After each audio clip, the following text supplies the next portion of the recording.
వి gold trusted gold buyers తాకట్టులో ఉన్న మీ బంగారాన్ని విడిపించి ఈ రోజు ఉన్న మార్కెట్ ధరకే కొనబడును. Contact number 9999954567. నమస్తే, నేను రోజా. Welcome to మహాప్రగతి. ఇవాల్టి మన మహాప్రగతిలో రీల్ నుంచి రియల్గా హీరోస్గా ఎదిగిన వ్యక్తుల గురించి విందాం. సొసైటీకి ఎంతో కొంత తిరిగి చేయాలి, లేకపోతే లావైపోతాం. రిటర్న్ ఇవ్వకపోతే లావైపోతారో లేదో తెలియదు, కానీ ఇవ్వాలనే ఆలోచన వస్తే, ఇవ్వడం స్టార్ట్ చేస్తే మాత్రం జనాల మనసుల్లో కలకాలం నిలిచిపోతారు. చరిత్రలో వారికంటూ ఓ ప్రత్యేకమైన పేజీ ఉంటుంది. ప్రతిభ కలిగిన పేదవారిని, అనాథలను, వృద్ధులను ఆదుకోవడానికి ఎన్నో చారిటీస్ ఉన్నాయి. మరి అవన్నీ ఎలా రన్ అవుతున్నాయి? వాటికి ఫండింగ్, డొనేషన్స్ ఎలా వస్తున్నాయి? ఆన్ స్క్రీన్ ఒంటి చేత్తో 100 మందిని మట్టి కరిపించే హీరోలు ఆఫ్ స్క్రీన్ ఇలాంటి ఎన్నో సేవా కార్యక్రమాలు చేస్తూ రియల్ హీరోస్గా నిలుస్తున్నారు. నందమూరి బాలకృష్ణ బసవతారకం క్యాన్సర్ హాస్పిటల్ ద్వారా ఎంతో మందికి పునర్జన్మనిచ్చారు. Chiranjeevi blood bank, eye bank ద్వారా ఎన్నో ప్రాణాలు నిలబడ్డాయి.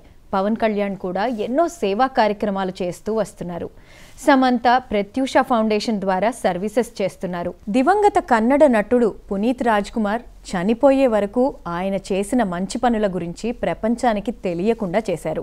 45 ఫ్రీ స్కూల్స్ ఏర్పాటు చేసి 1800 మంది విద్యార్థులకు చదువు చెప్పించడం, 26 అనాథాశ్రమాలు, 16 వృద్ధాశ్రమాలు, 19 గోశాలలు ఏర్పాటు చేయడంతో పాటు తన 2 కళ్లను దానం చేసి పునీత్ రాజ్ కుమార్ ప్రజల మనసుల్లో శాశ్వతంగా నిలిచిపోయారు.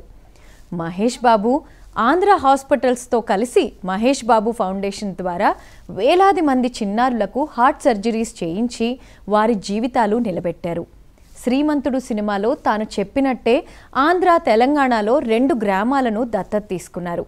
తమిళనాట విశాల్ తన సినిమా టికెట్ మీద వచ్చే ప్రతి మొదటి రూపాయిని రైతుల కోసం కేటాయిస్తారు. అలాగే కొంతమంది చిన్నారుల చదువుకి సాయం కూడా చేశారు. ఇక రియల్ హీరో అనే పదానికి నిండైన నిర్వచనంలా నిలిచిన సోనూ సూద్ గురించి ఎంత చెప్పినా తక్కువే. లాక్డౌన్ టైంలో కష్టాల్లో ఉన్న వారి పాలిట కనిపించే దేవుడయ్యారాయన. ఇటీవల మరణించిన టాలీవుడ్ యాక్టర్ ఫిష్ వెంకట్ ఫ్యామిలీని ఆదుకోవడానికి ముందుకొచ్చారు. వారిని ఓదార్చి వెంకట్ దశదిన కర్మకు సాయం చేసి ఇంటిని నిర్మించిస్తానని చెప్పి వారికి తన పర్సనల్ నంబర్ ఇచ్చారు. ఇక కాలీవుడ్ స్టార్ సూర్య గురించి చెప్పడానికి మాటలే సరిపోవు. రీసెంట్గా సూర్య ఎమోషనల్ అవుతున్న వీడియోలు నెట్టింట వైరల్ అవుతున్నాయి. ఆయన తండ్రి శివకుమార్ కూడా కంటతడి పెట్టారు. తమ్ముడు కార్తీ ఎమోషనల్గా మాట్లాడారు. భార్య జ్యోతిక, పిల్లలు కూడా భావోద్వేగానికి గురయ్యారు. విశ్వ నటుడు కమల్ హాసన్ సూర్యను ప్రశంసలతో ముంచెత్తారు. ఏంటా అని ఆరా తీస్తే గానీ అసలు సంగతి చాలామందికి తెలియలేదు. 15 ఏళ్ల క్రితం సూర్య అగ్రం అనే ఫౌండేషన్ స్టార్ట్ చేశారు. మనిషి జీవితాన్ని మార్చే అతిపెద్ద ఆయుధం చదువే అని బలంగా నమ్మే సూర్య అగ్రం ఫౌండేషన్ ద్వారా పేదలు, అనాథలకు కేజీ నుండి పీజీ వరకు ఫ్రీ ఎడ్యుకేషన్ అందిస్తున్నారు. అగ్రం స్కూల్ కోసం తమ ఇంటినే ఇచ్చేసిన గొప్ప మనసు సూర్య ఫ్యామిలీది. 15 సంవత్సరాల క్రితం స్థాపించిన అగ్రం 35,000కు పైగా ఇన్స్టిట్యూషన్స్, 100కి పైగా రిసోర్సెస్, 25కి పైగా కార్పొరేట్స్, 10,000కు పైగా డోనర్స్, 1000కి పైగా వాలంటీర్స్తో విజయవంతంగా రన్ అవుతోంది. ఈ సంస్థ ద్వారా ఇప్పటి వరకు 8,000 మంది చదువు పూర్తి చేశారు. అందులో 1,800 మంది ఇంజనీర్లు, 51 మంది డాక్టర్స్ ఉన్నారు.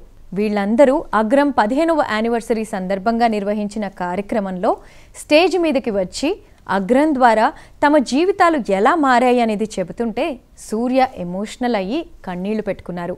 అగ్రం ఫౌండేషన్ సాయంతో చదువుకున్న స్టూడెంట్స్ తయారు చేసిన ఎలక్ట్రిక్ స్కూటర్ మీద సూర్య ఆ స్టూడెంట్ని ఎక్కించుకుని స్టేజ్ మీద సంతోషంగా డ్రైవ్ చేశారు. ఇంతకంటే ఇంకేం సాధించాలా ఆయన?